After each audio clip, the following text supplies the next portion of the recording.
Hey guys, welcome back to another little mini chit chat video.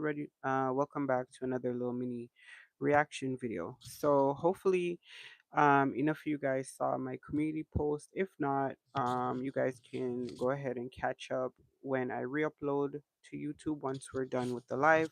Shout out to all my Purple Heart member gangs. Shout out to you guys for all of your support. We appreciate you guys. Before we go ahead and get into it, don't forget to like, comment, subscribe, all of that good stuff. And yeah, so I wanted to come back and do like it's almost like a part two, but not really. It's kind of a different topic, but it's the same subject. So we are talking about Charlie Kirk. And again, rest in peace to him and condolences to his family for their loss. So with that being said, I did want to I did decide to go ahead and wait a little bit. I wanted to wait until they actually had someone in custody. I wanted to see who the suspect was going to be before I, you know, decided whether or not I wanted to go ahead and talk about it. So, as you guys know by now, most people know, they have a suspect in custody. It is a 20 something year old Caucasian male um, from the state of Utah. And yeah, so that's ongoing as we speak. The last thing I saw in the news, they were saying that the person was not cooperating, and all the rest of that. So I wanted to talk about there was this thing going around where people were making assumptions that it could have been like a person of color, a black person that did this. We saw a lot of politicians, conservative politicians, lashing out on the historical black colleges. A number of them were shut down, facing a whole bunch of death threats and all this type of stuff. And it was crazy because there was no race of the shooter released. Nobody knew who he was, and immediately the attack on people of color started. Um, so that kind of made me stop and think about, I wanted to talk about it. I wanted to go ahead and talk about it. I don't know why anybody would think that it would be a black person. And when I title my video, it would never be a black person. Of course, you're not meant to take that actual literally, but 99.999%, right? And I'll explain why. And it's nothing, I'm not trying to come off as being insensitive or nonchalant or any of that. That's not where I'm coming from. I'm coming from a different space. So just try and, have an open mind despite whatever your ideology or stereotypes may be. The reason why I say that it wouldn't be a black person is because being a person of color, I know how I feel just existing. We're always in survival mode. We're always thinking about doing what's best to ensure that we survive in this world. Um, and part of that is not adding fuel to the fire, not giving people a reason to just go bat shit crazy and just try to annihilate us once and for all. Honestly, that is something that is ingrained in the DNA at this point. If you guys know anything about this type of stuff, you'll know that certain ethnic groups that face certain type of traumas, it's almost like if you watch in the animal kingdom, how animals adapt to certain things as they procreate, as the next generation comes, they become better, they evolve to adapt to whatever it was that was hindering them.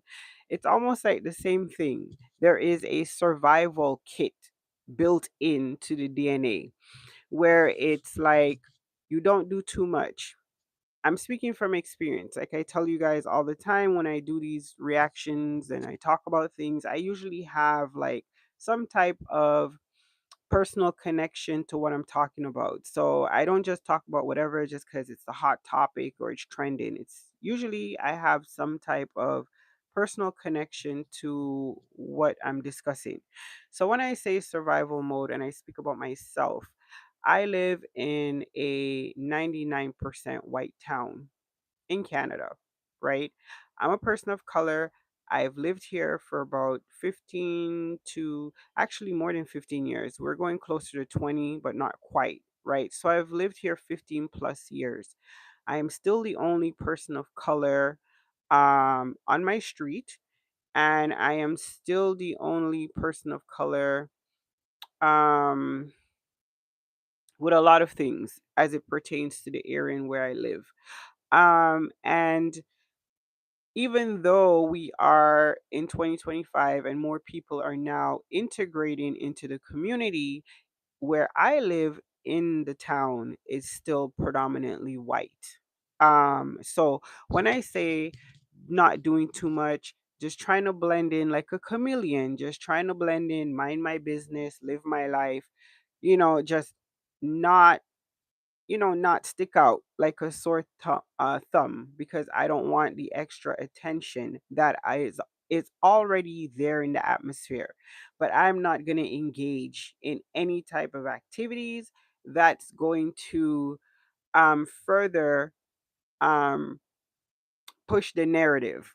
You understand? I do the complete opposite. Like people have to go bend over backwards to get a reaction from me because I will not give a reaction. I will not engage. I will not do anything that will further perpetrate the stereotype.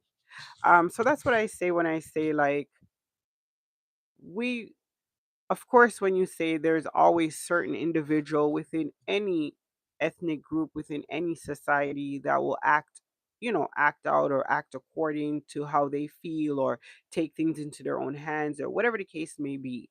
But most of the time, like I said, 99.99%, we're just trying to live in our communities, raise our children, get up and go to work. You know what I'm saying? Live life. Just live life, especially in 2025. I swear, especially in 2025, after COVID, everybody was just really looking forward to getting on with life. I think people just felt optimistic as a whole, and the world was in such a positive space. And then all the other stuff started happening and then it just went downhill from there and it's been steadily going downhill. But for the most part, everybody wants to have the same experience, especially if you're living in North America. Everybody wants to have the same experiences with their families, watch their children grow up, watch their children go off to university, get married, have their children become grandparents, retire, work, retire, and the cycle of life completes. That's genuinely what I feel as a human being most people want, right? So, and black people are no different. Like we're human beings, just like everybody else, right? Despite what, people like to believe. That's just because they don't understand biology, genetics, or none of that stuff. They're completely ignorant. So, for the people who understand those things, they understand that as an ethnic group, like for the most part, we just want to live our lives in peace. So the idea that with all the things that have happened, like I mean, people don't even use their common sense. Look how many black people died in the whole police brutality cycle we went through.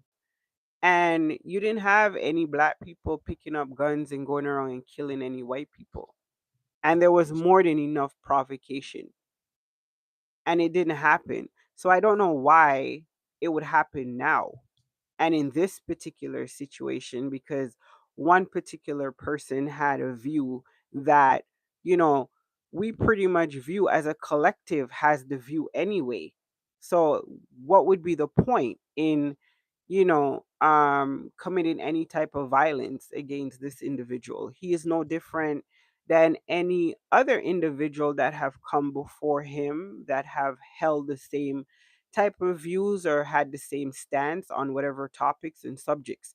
So I don't know why, but we do know why. Like it was just they were frothing at the mouth to blame someone, to have a boogeyman, and it's always very convenient to jump on people of color.